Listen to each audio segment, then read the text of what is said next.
The office of the Chief Justice of Uganda, Alphonse Owiny, today in the morning caught fire.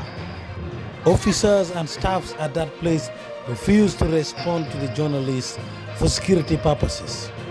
As it stands now, police have started investigation into the matter, but still no closer to the cause of the fire has yet been smelled or reached. Details of information of burned properties have not yet also been emerged, and the police are yet to come up with what they have found out. Besides the bombing in Uganda, which took place last year, this is an addition to fire that had already burnt many other places in the country. Among others, of recent in Uganda includes petrol station burning.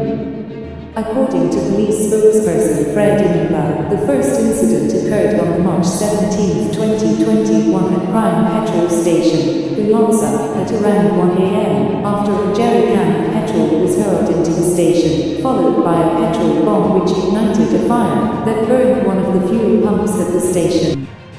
Gagabas, Makerere University, and fire at the Hima Cement factory, which killed 3 people and left 8 in serious injuries.